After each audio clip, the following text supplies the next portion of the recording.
Oh, we are live. Let's do this. All right, everybody. I'm about to let some people into the room. We're going to have a fun Q&A time. So today is February 9th, 2022.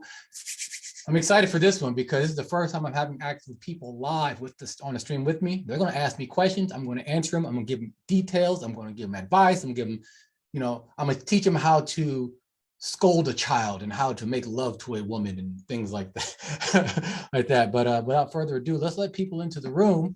And if you have any questions, you're not in the Zoom, feel free to put them in the chat or put them in the comments for me to look at later. I'll always answer them. So let me admit everybody into the room, and then we'll have people coming and going. Okay, awesome. Let me put this on speaker view. Cool. All right, everybody, how you guys doing? You guys ready to jump into this? So any questions that you guys have, I'm here to answer them. And since I have my Zoom with me, if necessary, I can share my screen. So yeah, who wants to go first?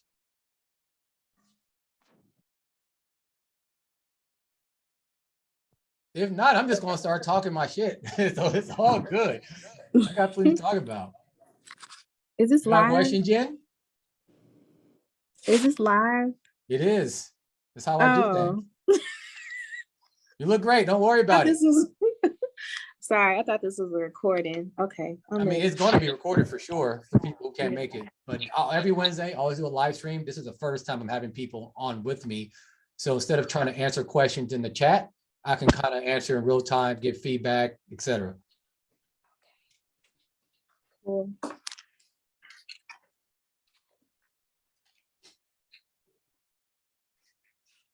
If you need a minute, that's fine. Take a minute. Oh, I'm getting my notepad out. I'm sorry. Okay, it's all good. I just didn't know what to expect. I'm sorry. Okay.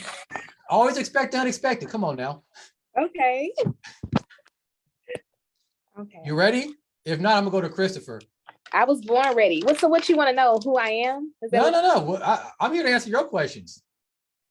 Oh, okay.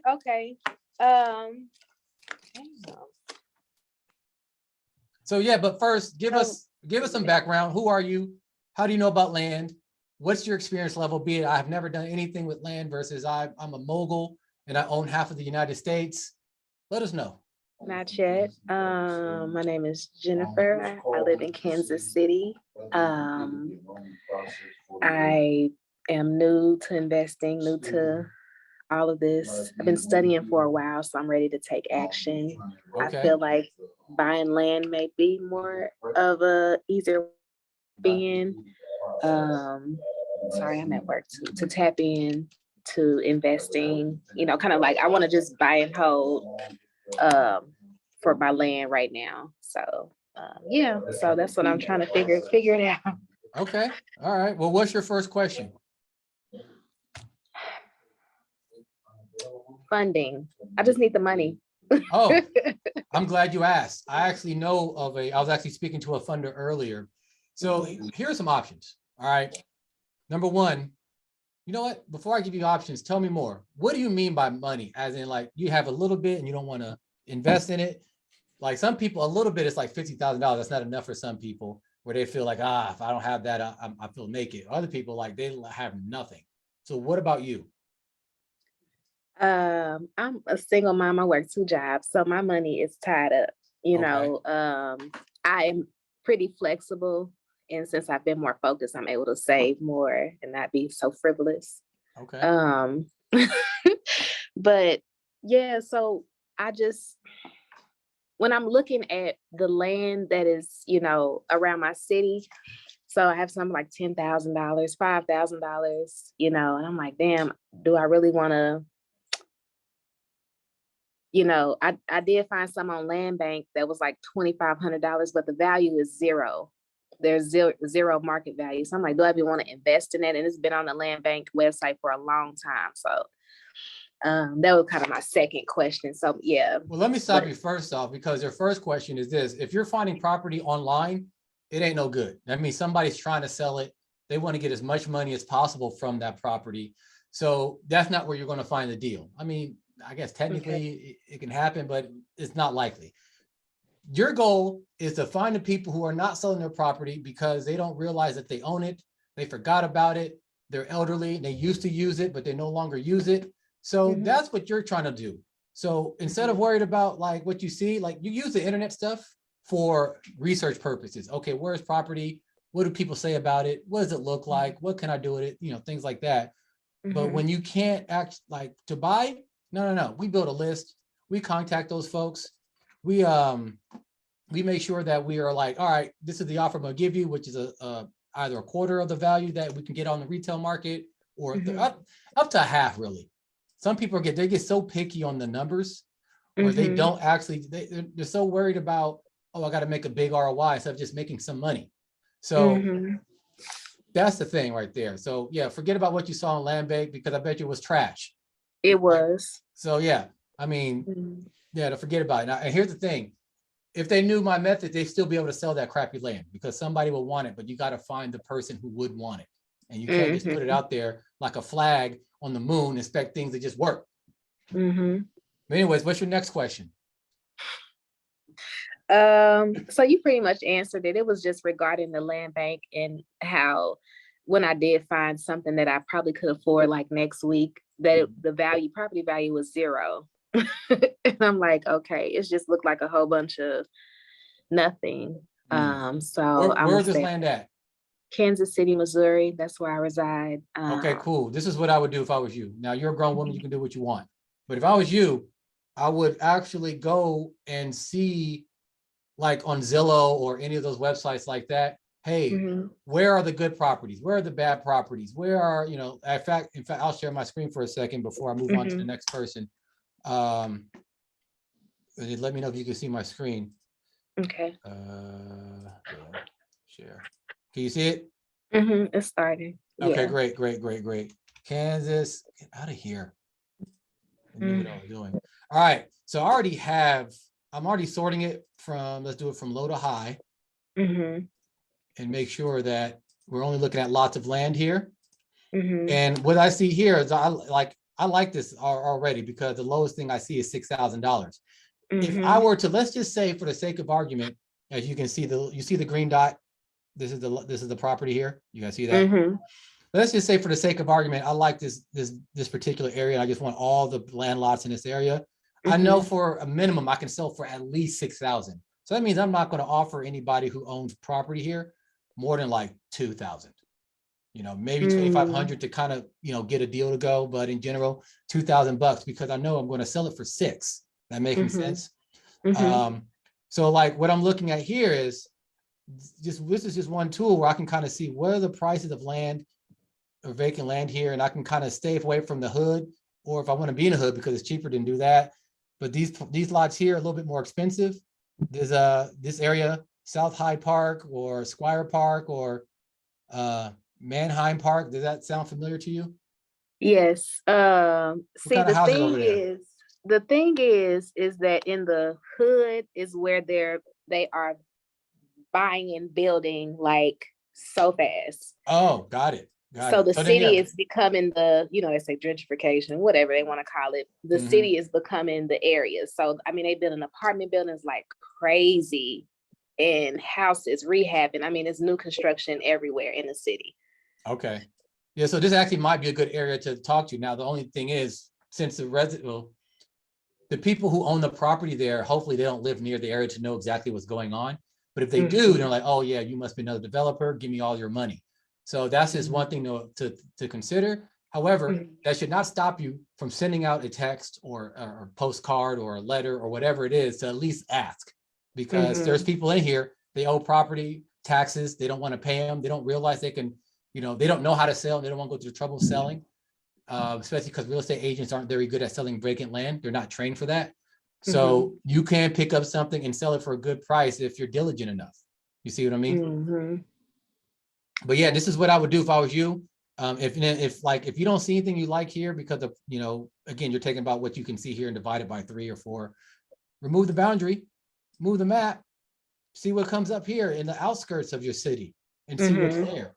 And then maybe it's easier to acquire property at a price that you like. Does that make sense? Yes, so I do have a particular area that I've been looking into in Excelsior Springs, Missouri, and it is the outskirts, but so much opportunity out there. Mhm. My friend owns land out there, and she's like, hey, you need to Come get get some. on. Yeah. All right, well, here's the thing. I'm gonna challenge you. I'll expect to see a list of owners in that area. I don't know. I'll give you a week. Make it happen. Okay. Make it Okay. happen. All I right, you do good? have I'm gonna I move do on. have If you have prop another question, we'll stream. get you back in the tally. Oh, You okay. good though? You all good. Christopher. Okay. Christopher, where you at? You, you still there? I'm asking. All right, we'll move on. Sean. Sean, can you hear me? Yeah, yeah. What's You going can on, hear man? How me? you doing? You got I'm your chill. camera? Oh man. Um, Not really. I just woke up, got out of bed and stuff. Oh, damn. You work a But night shift? no, I mean I was up, but I'd just be lying in bed, working from home and stuff sometimes. So I was just tuning in to, maybe learn a little bit from other people's questions. I don't really have any questions particularly. Oh, okay. None at all? Okay, let me think. You- What's the best way you go about finding these properties? Well, it depends. Like, how much do you have to invest? I guess it's not really about the money. It's more about the right opportunity. You know what I'm saying? Well, the reason why I asked about how much you have to invest is because that's how I pick the areas I like. If I only have a couple $100 to invest, then I'm going to stay away from certain areas and gravitate more towards others. If I got a lot more and I want to use that for a more premium property, for example, then I'm going to stay away from the low cost areas and go to the higher cost areas. That's why I'm asking, how much do you have to invest? Well, I have a team, so I mean I can do things individually, but I also can get other people who might want to go in on it. If it's a multiple acres, big opportunity, great location type stuff, I can get other people involved. So that's why I said like the money's not really, there's not really a cap kind of deal. But Do you I know just what your was funding partners like in land? well, there's just certain states that we're looking, or certain cities in particular. Okay, which cities?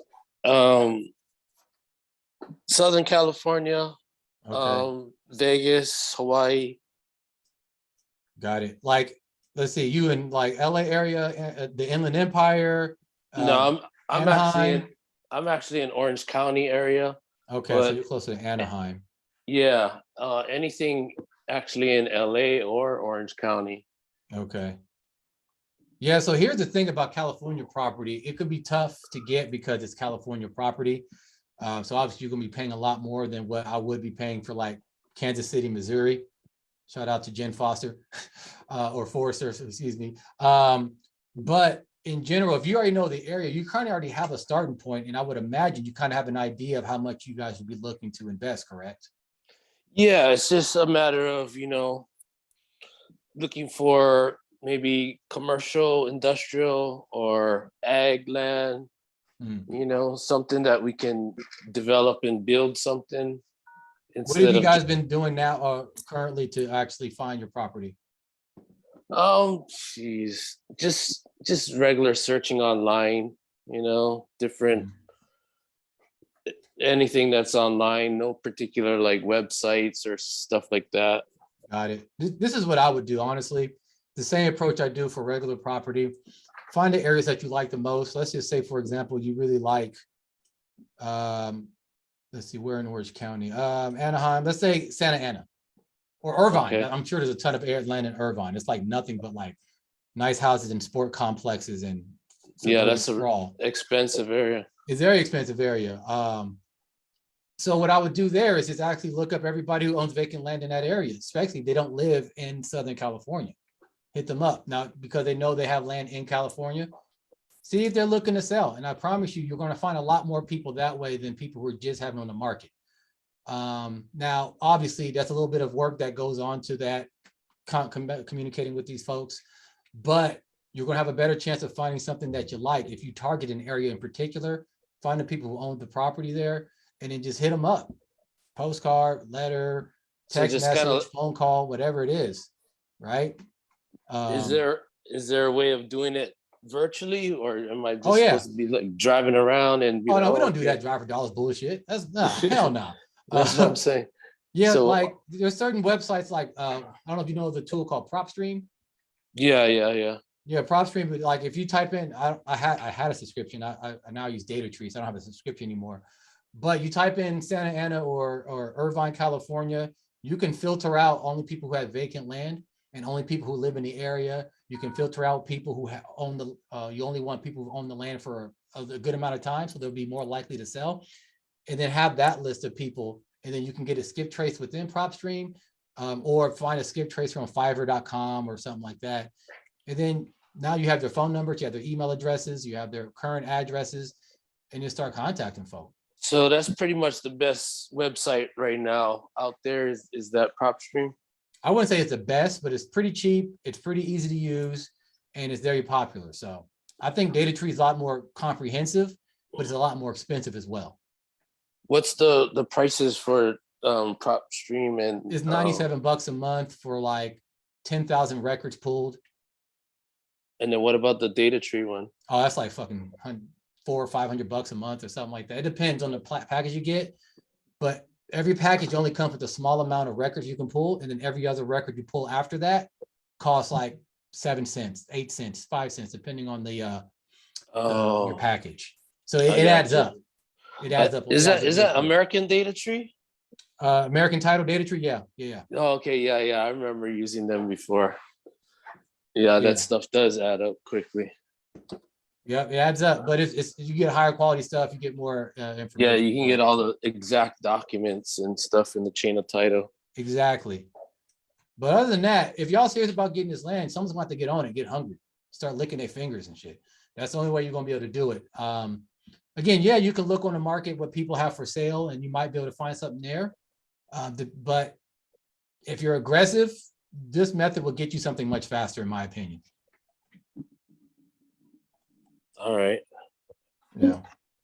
So cool. Anything else? No, I'll let somebody else chime in. All right, cool. We'll come back to you if you need it. Tonya, what's going on? Hi, Victor.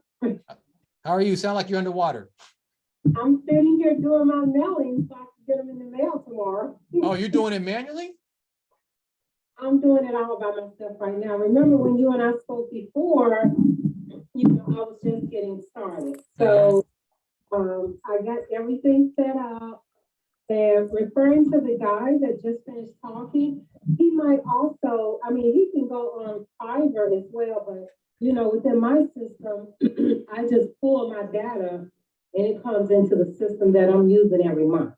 So like I'm in the state of Florida, but you can select wherever state you want to go and find land. Wait, real quick. Where's your mic? Because you're far away. Your microphone. It's hard to hear you. Well, there we go. Can you hear me now? Oh, it's much better. Okay, so I had a question. I'm running into I just remember how you said if there's a property out there for $6,000. Mm-hmm. So I use my land offer calculator. So you said maybe $2,000, but what I do is if I find a property and it's $6,000, the minimum offer is $360. The maximum I will offer them is $900. Is that not correct? It depends on what area you're at. Because here's the thing. Okay. I've noticed it comes down to three things. You can write this down if you want. Okay. One, it comes down to the actual amount, right? When somebody sees this amount, what are they going to do? What are they going to think? What are they going to say? Right. Two, the area in particular. Obviously, a low ball amount in like Irvine, California, like I was talking with Sean, ain't going to fly, but maybe it does in Louisiana, right? And three is the timing. And what I mean by the timing is you don't know what the person you're contacting is going through at that moment in time. So like if they get, let's just say they just got their tax refund, they about to blow it on hookers and blow right now, they ain't gonna take your cheap ass offer. They're gonna tell you stick the offer where the sun don't shine. However, Okay, after they blow their tax refund on hookers and blow and they broke, $900 ain't so bad. You see what I'm saying? You don't I have any do. control over what's going on in their life at that point. So Mhm. that's why I like to remail people often, update my offers a little bit to kind of, number one, so they don't forget about me. The more times they hear from me, the more they're going to like me, even though they don't know me. And number two, it just reminds them like, you have this option. I'm going to make it easy for you to sell. So when you Mhm. say, this is my low ball offer, I can't tell you if that's correct or not. I can look into it. Like, what area is this for? I'll share my Mhm. screen. So yeah, what area are you mailing right now? Today, these are going out to Broward County. So that's in Fort Lauderdale. Oh yeah, Bauer. I think. Damn it, Bree R. Oh, if I can spell. There we go. All right. So here I am on Zillow. So why do I go to Zillow first? Because as a regular retail customer, someone like, hey, I just want to buy some land. I don't know much about anything. I know Zillow has real estate. This is where they come, right? Okay. A lot of times, if you just say, get out of here, why are they trying to embarrass me like that? If you're here and you say, land for sale, so just a regular Google search, Yep, I let's see do what that too. happens. LoopNet, I think LoopNet, Zillow. I have LoopNet, yes. Right. So these are things that come up. So as a regular person, if you're just looking for land for sale, this is where they look. This is why I go here first. Okay. Now, what I'm looking at here, I already sorted the price from, this is the cheapest property you can get in this area to, whatever the most expensive is, 151 listings down. And then was, okay, here was the cheap one. Oh, this is for just your boat. Cheapest one I see here from a real estate investor or a land person, probably 300K. So what I'm also looking at is not just the price, how big is the lot? This lot here is 2640. That's a tiny ass lot. 26, my house is bigger than this. This other one is about 5,000 square feet. These are tiny, tiny lots, but notice the price for these tiny, tiny lots. So the question is this: you can figure out the math of how to actually expand that to how much per acre goes if you kind of take the numbers and take the average or whatever. Does it make sense with the offer you're about to offer? Meaning, let's just say for the sake of argument, an acre of land in this area goes for $1,000 per acre. Obviously, that's definitely not true, but just to make the numbers nice and easy. If you're going to offer $200 per acre, a lot of people aren't going to take you up on that, right? Unless they have like a code enforcement lien or they owe a ton of taxes or something like that, which are people you should be hitting up anyways. But if you say maybe you do $500 per acre as opposed to 1,000, now people actually they'll at least listen to you and be like, all right, bet, maybe we can work something out.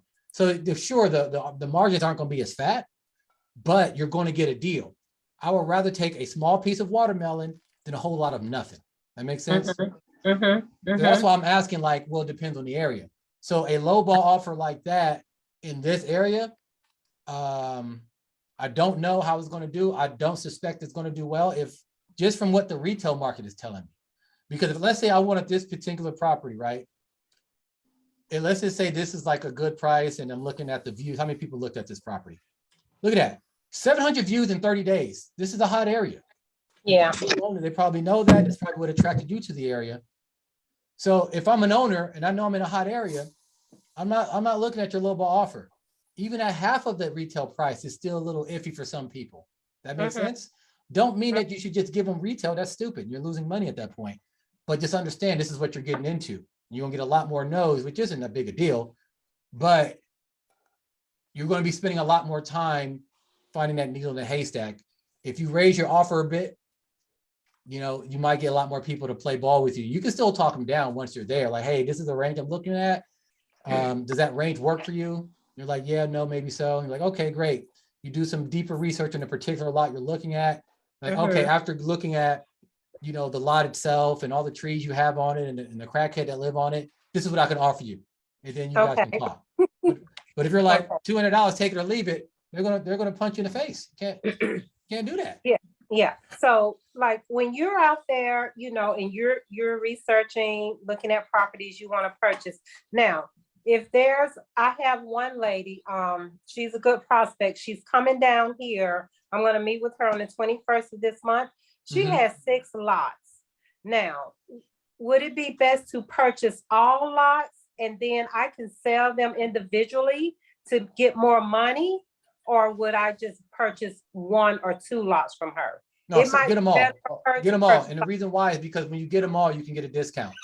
Right? It's like, Okay. hey, I only wanted 1 or 2, but you got Mhm. 6, and I know it'll be hard. All right. And instead of, let's just say, for the sake of argument, you're going to pay $1,000 per lot. Mhm. Like, all right. And then instead of saying I'm gonna pay you 800 per lot, you give her the number of what that would be. So Okay. 48, 48, whatever it is. I forgot what I said per lot. But like, yeah, if you give her the whole price, Mhm. as opposed to, but it comes down to still paying 800 per lot, it works out Mhm. better. And most people would rather get rid of everything all at once and try to sell to you and then find another sell to somebody else. And especially Okay. they're coming to the trouble of actually coming to visit you, which is very odd to me. Like normally this is done on the phone. Like you ain't got to go nowhere. No. She's coming down to visit. She has another home here. So Oh, got it. And while they're she's coming down here. to vacation to Palm Beach. Yeah. And she's like, I would love to meet you. And I told her, yeah, I can get with you and meet you. So yeah. Okay, got it. Yeah, no. Yeah, give her an offer like that. Now, again, if you lowball her too much, she's gonna think you're insulting her.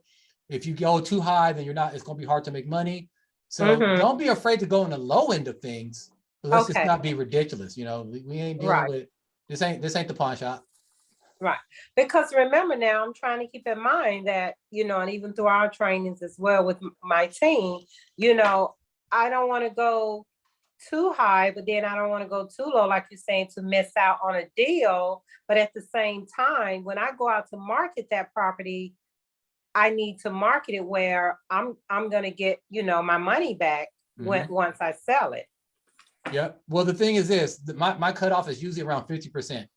If they don't want to go, that's my high end. And my low end is all the way to 0. So if they don't want to deal at 50% or right around there, it ain't like a hard line. Like if I go 55%, especially if it's a big enough property, right? I'm like, I'm still gonna be making 30K on this or something. It's cool. If I'm on 55% and the property is going to sell for 2,500, it's kind of tough unless I'm selling it to like a buyer that I want to keep happy. Then it's different. That's more just to keep the relationship alive than it is for the ROI. That makes sense? Okay. It does. Now, I have another question. So, have you ever purchased anything on Land Century? So Nope. when I go into Land Century, I've never heard of Land Century. It's landcentury.com. So they sell land just like landwatch.com, lands.com, Lands America. When you go into that website, they have land deals under $1,000. Which That means that land is if you crap. could go out and try to research that a little bit. I see some out here that I wouldn't mind purchasing, but I just want to be sure it's on the up and up because there's a lot of them out here, like for Arkansas, Briarcliff, Arkansas has a lot out here. All right, hold on. I'm gonna share my screen again. I want you to tell me where you're looking because I have a suspicion this is gonna be crap land that the reason why it's $1,000 because no one wants it. Yeah, it looks like it. All right, so where did you say? Or where can I see the cheap one? This is not Land Century. Yeah. Land Century, yes. So it's landcentury.com. Here it is. Okay. There you go. Now go up to the top and you're going to click where you should be able to filter it out. Or if you scroll all the way to the bottom, it should say deals under $1,000. On where I am now or on the bottom of the webpage? Scroll down. I'm trying to get to the home page again with you. So let's see. Let's see. I think I know the guy who runs this site actually. Oh, here we go. That's it. I need you to tell me what you think about that. Cliff. Yeah. So normally the rule of thumb is this. The reason why these are cheap on a retail listing site is because nobody's buying it. Right? Okay. We're buying properties off market. That's why we get them cheap, because they're off market and there's probably some issue or perceived issue with the property, meaning the taxes are too high right now because they haven't paid them in years. Somebody just inherited it because their great grandma died and they gave it to them. They're like, I don't live in the state. What am I going to do with this property? I don't know what to do with it. I don't know how to sell it. It doesn't seem like it's worth much, right? Those are the deals that we're looking for. These are just like, I was an investor. I didn't know what I was doing. I buy something on a whim. I don't know how to sell it because I haven't talked to Coach Vic and learned how to market properly. I don't know what to do. Fire sale. Somebody please take it because this is keeping me up at night. Okay, Let's see what this says on Zillow. okay, Yeah. Oh yeah, this is trash. okay. That's what I needed to know. Thank you. Yeah. Anytime you see a retail listing and it's Mhm. cheap, run. Okay, You ain't gonna see that in Hawaii. You ain't gonna see that in San Francisco. no. You know what I mean? You ain't gonna see that in Dallas. Now, they do have other properties. I mean, Land Century is one that we've been working with, but when I saw this, I was just kind of hesitant, so. Yeah, be hesitant. Again, we're off market. I'm an off market guy. I don't buy anything on the market because it's already the buyer, or excuse me, the seller wants a lot of money. Off market only. Right, okay. So now, in Florida, you know, like I go to realtor.com and all of that. Now, let me ask you a question. How are you marketing your properties? Are you listing them on like realtor.com or I'm everywhere. Zillow? I'm everywhere. I'm on You're Zillow. I'm on everywhere? LandWatch. I'm on Facebook. I have my own webpage. Craigslist.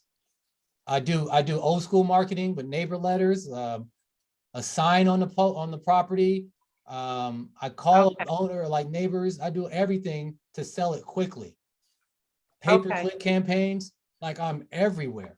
Because the quicker I sell it, the more money I make. The more I get my money back, the faster I can do more properties and do more deals. But the So key do is you this: you take, gotta have good ad copy. You gotta have good Mhm. pictures. You gotta know Yeah. exactly what the buyers are looking for in a particular area, so you can speak to that. In certain websites, you gotta tell them exactly what they want, nothing else. And then you get them to your funnel. And getting a lead is good, but most Mhm. people they let leads slip through their little fingers. They don't follow up. They don't help the person out. They don't give them information to keep them engaged in the conversation. They don't make sure that they actually went to view the property. They're just expecting the lead to do all the work and wonder why they ain't selling shit. So Okay. that's the whole thing. And then once you have your own buyers list, which I do, who they're the first to know who I get anything, you don't have to rely on the third party stuff as much because you already got people who know, like, and trust you and who's ready to buy. Okay, so would you go into a deal? Would you do double closing? I Or always, you, well, I mean, when I can, yeah. But okay, most times, I want to have the money myself, but like I only do double closing with people I bought or sold to before. I don't trust people who haven't bought for me yet. okay. But Makes that's sense. just my personal thing. You may operate differently. Chris has a question. How do I pick the areas I'm going to research? Well, that usually comes down to a lot of this is just trial and error, as in like I'll find an area. And as I'm looking for something in particular, I might see something else that catches my eye. And I have a list of different areas to like look into deeper in the future. So that's what I always do there. But if I don't have anything, one thing I like to do is just pick a random number between 1 and 48. That number will correspond to what state or to the state of the contiguous 48. Go there and just see what areas can support the budget I have available. And then just find something that way. So hopefully that answers Okay. your questions, Chris. Jen, do you have any more questions? I know you had another one.